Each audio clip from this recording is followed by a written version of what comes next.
Have you ever gone to your mailbox or your post office box and pulled out a little package that you didn't remember ordering?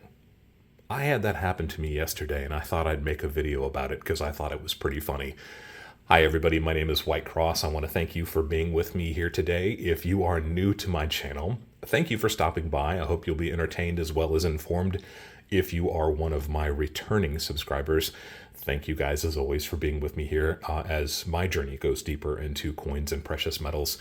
If you've been here before, you know that I begin each of my videos with a simple disclaimer. I'm not a financial advisor. I'm not trying to offer you any kind of financial advice. I'm simply trying to share some of my experience having bought and sold precious metals and rare coins for the last 30 or 40 years. And I also try to begin each of my videos with a concept or two that we can work into it. This is going to be kind of a fast and interesting little video, so I didn't want to get too heavy with it. But the concept I wanted to share with you is third-party grading and slabs. Third-party grading is something that came about in the hobby within the last 50 years that I think is probably the most significant thing to happen to numismatics in the last 100 years. And that is, there are organizations that will take your coin for a small fee and will offer a grade on it based on very strict standards. So, and then they'll seal that coin within a plastic case. We call that plastic case a slab. And then you can resell this coin or keep it in your collection however you'd like, with the knowledge that you have a professional opinion about what the grade should be. So this is a third-party grader named PCGS, who is one of the most respected third-party graders in numismatics. The other one would be NGC. This is an example of an NGC slab. So there are multiple other third-party graders out there, and we will be doing a much, much deeper dive into the world of third-party graders in the World of Coin Collecting series. That's one of the videos that's coming up shortly. But this one seemed particularly interesting given this mystery package that I got at the post office box yesterday. So, third-party graders, organizations that have no vested interest in a coin or collectible, and third-party graders have expanded to currency, to comic books, to baseball cards, and sports memorabilia. There are lots of third-party graders out there, and a slab is the holder, simply the holder that they place them in, sonically sealed. They are tamper-resistant. The idea is that the coin is supposed to remain in there so that you can trade it sight unseen to a buyer who will accept the grade of that third-party grader. Interesting to note, and we will again get much deeper into this, there are dozens of third-party graders out there, but there are also no laws that specify what a coin grade should be, and that's where we get into trouble. This is a standard Morgan dollar. This is uncirculated. This is probably, if I had to guess, and I'm pretty conservative when it comes to grading, I would say that this is probably an MS, a mint state 62, maybe a 63. Coins are graded on the Sheldon scale. We talk about that often. Sheldon scale is a grading scale of 1 to 70. Anything 60 and above is considered mint state or uncirculated. Doesn't necessarily mean it's never been in circulation. Rather, it's a condition of the preservation of the coin. So if that one was a 62, I could say, in my opinion, I think that that is a 68, an MS68 coin. And you could disagree with me, and that would be fine. But if I were to try to sell that coin to somebody as an MS68, the difference in price between a 62 and a 68 can be vast. In fact, in very rare coins, the difference between a single grade can be tens or even hundreds of thousands of dollars. And there you see the potential for dishonesty. If I say a coin is a 68, and if I'm able to successfully sell it to somebody as a 68, and then they have it graded or learn grading themselves and find that the coin is technically what we would consider a 62 or 63, they could be out thousands or tens of thousands of dollars. So that's the importance of third-party graders. The problem is that there are a lot of third-party graders out there who also have very loose standards, and for some strange reason, the acronyms for those third-party graders seem to be often very close to PCGS or NGC. So a word of caution, it needs to be those exact letters in that exact way in that exact row of letters in order for you to be sure that you are getting the real deal. There are lots of people out there who use third-party graders that are less than ANA standards, American Numismatic Standards. I'm getting too far off the topic. Again, we will definitely dive deeper, much, much deeper into this in an upcoming video of the World of Coin Collection series. So I got this package and I put it aside while I was running my errands, but it was kind of gnawing at my brain and I was wondering what the heck it was. What did I order without remembering that I ordered something? And then something clicked in my head, and I took another look at the return address, which you can see here is Virginia Beach, Virginia.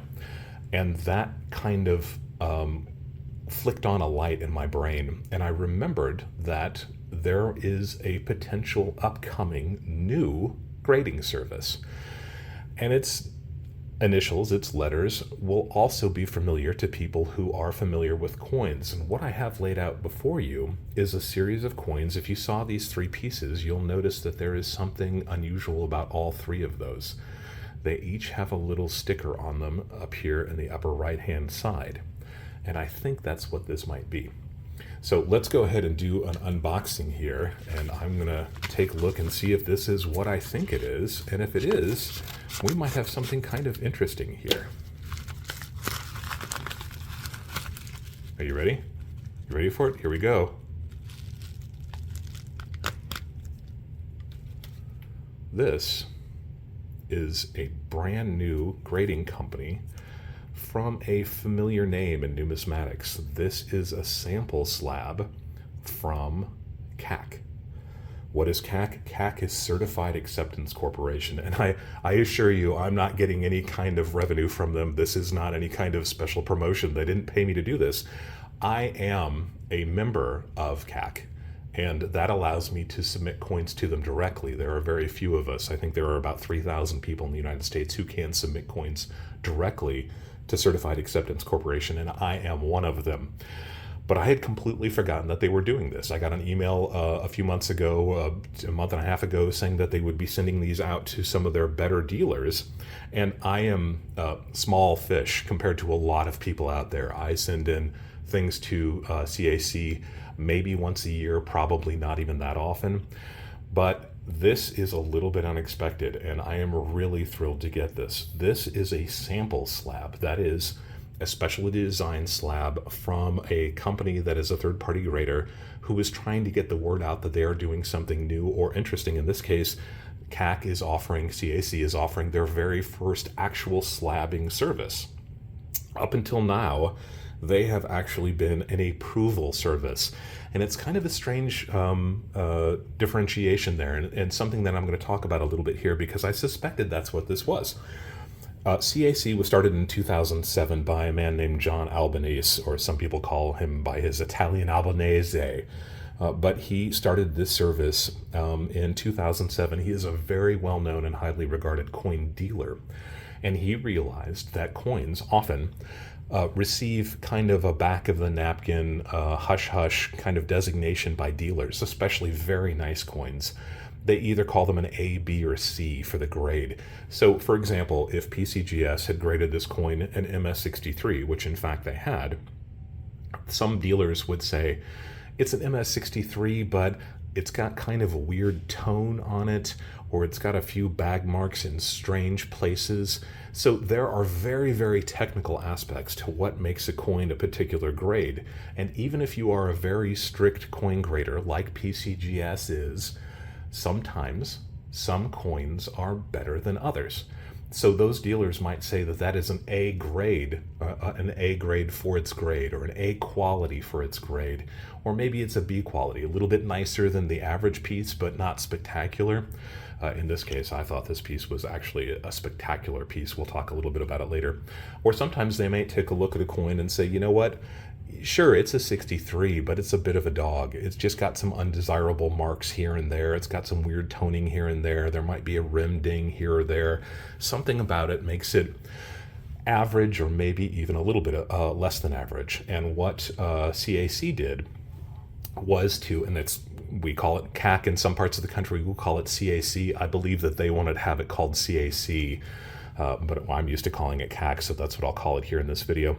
You had some dealers, or CAC actually decided that they would start taking a look at coins for a fee, only coins that had already been graded, previously graded and encapsulated by either PCGS or NGC, and they would let the owners of those coins know for a small fee if they thought that those coins met their really strict standards for coin grading. So it's kind of a grade on top of a grade, and it's kind of controversial. When it first came out, you had some people who loved the idea and some people who hated it, really hated it, and fought against it. But in my experience over the last 15 years or so, I've come to really appreciate those CAC stickers. So for a small fee, about $20, you can send a coin that has been previously graded in. And once in a while, or about 48% of the time, if you know what you're doing, if you understand the numismatics and you are pretty good at grading and deciding whether something has really nice eye appeal, if you sent it in, CAC would give it a small green sticker up here, which means they too agreed with the grade and that it was a very nice coin for the grade, better than average for the grade. And that can really help when it comes to things like selling your coins.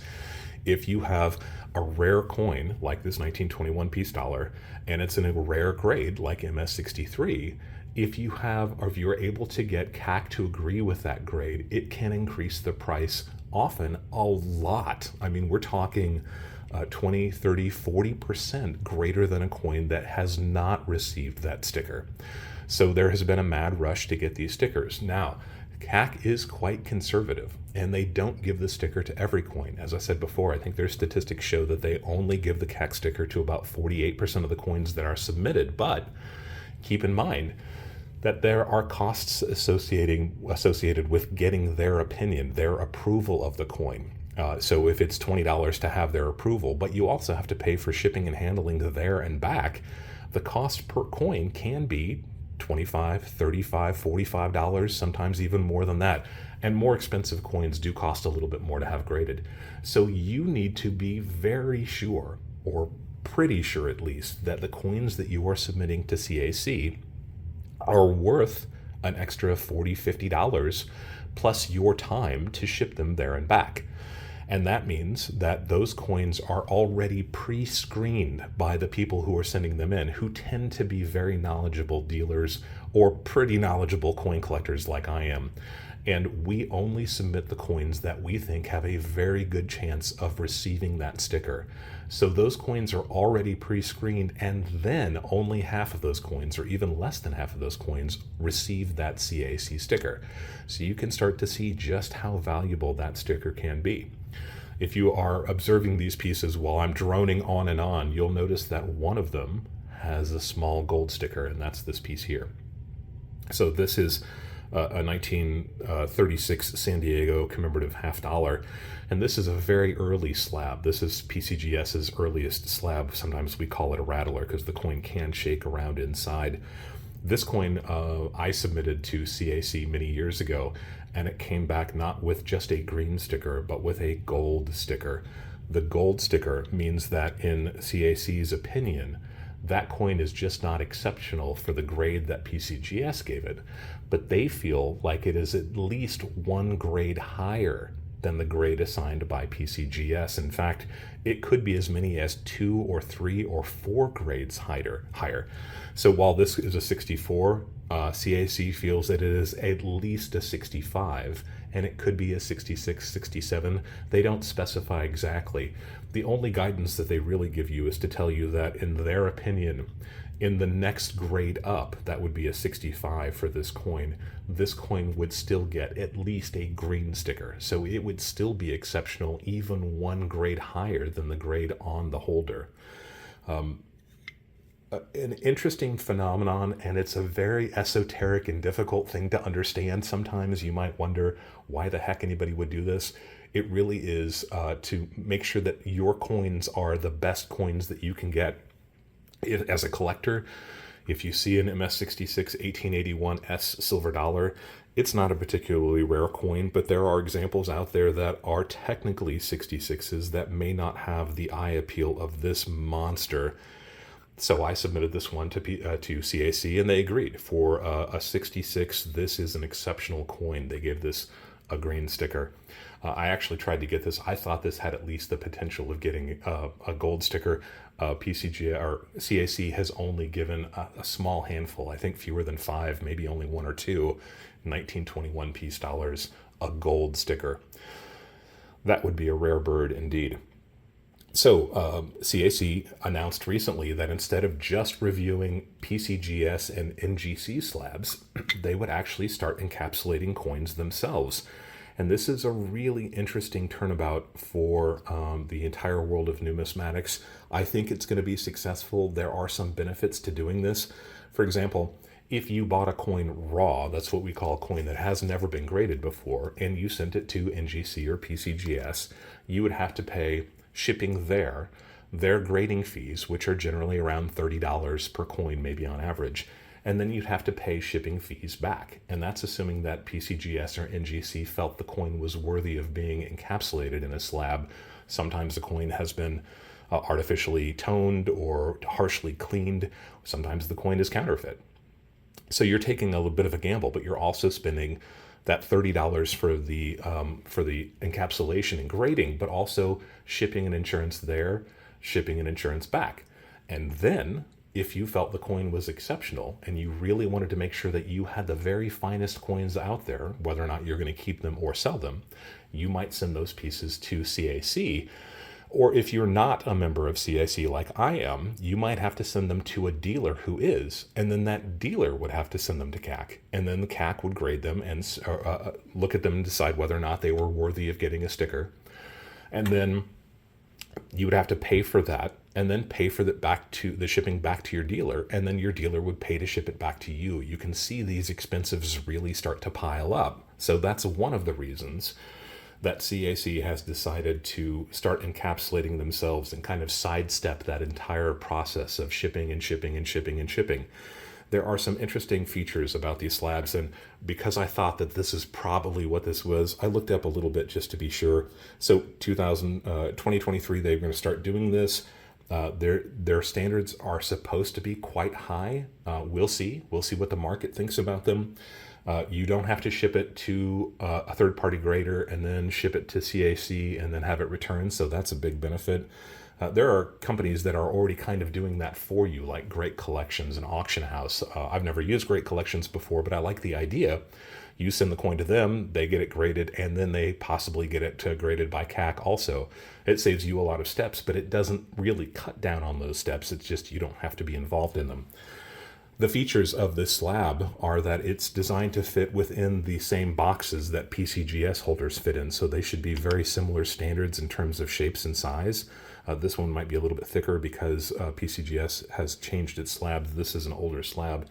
But there are also some safety features. The holographic information that you see here, there are undisclosed security features that they have embedded into this slab that we don't know about yet. And I'm sure they will start to come to light after a while, but they are to prevent things like counterfeiters.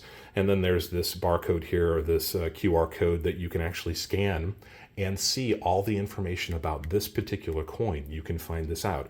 Again, this is an example of a sample slab. A sample slab, simply a slab that is made with usually an inexpensive coin to kind of demonstrate what it is that they're going to be doing.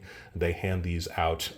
Third-party graders have traditionally handed these out at big conventions and gatherings as kind of an advertising tool so that people can see them, can kind of get used to them, can ask questions about them, actually hold something in their hand and see what it is. And then CAC decided that if you were a member of their organization, they would send you a piece. And again, I wasn't expecting it. I'm not a big player with CAC, but I do send them some pretty nice coins here and there. So interesting, really fascinating to see one of these in hand and see how it compares to a PCGS slab or an NGC slab. And then you can kind of judge for yourself which one you like better, which one do you think is the best opportunity for you. Are CAC standards going to be as strict with their own slabbing as they have been for their stickering? I understand they're going to start phasing out their stickering program, which to me is a huge blow. I am a massive fan of vintage third-party grader slabs, And having those vintage slabs with a CAC sticker on them, I think just adds interest upon interest upon interest to your coins. Always the coin first. Having them in a vintage slab that's now 30 or 40 years old and is quickly evaporating from the market, and having that CAC sticker on top of it, I think is a really neat thing, and it's something that a lot of my pieces in my collection have. There we go, an introduction to CAC. Again, we're going to take a much deeper dive into the world of third-party grading in an upcoming video of the world of coin collecting. But I thought this was an interesting opportunity to talk about CAC a little bit, and an unexpected and very welcome addition to my collection. I've never really had a sample slab before. There are a certain niche of our collecting community who really loves these pieces, and to know that I've got something like this that is that I've never had before is really kind of a neat thing. Super glad they sent it to me. I wish them very much success, and we're going to see what the market thinks about their new slabs and their new coins. If you have not yet subscribed to the channel, I hope you take the opportunity to do so now. We'd love to have you be part of this community. If you have any questions about CAC, I will try to answer them. Again, it's kind of a weird phenomenon in our hobby, but a welcome phenomenon, and one that I have truly grown to appreciate over the last decade or so. And as always, thank you for allowing me to be a part of your journey as you go deeper into the world of coins and precious metals.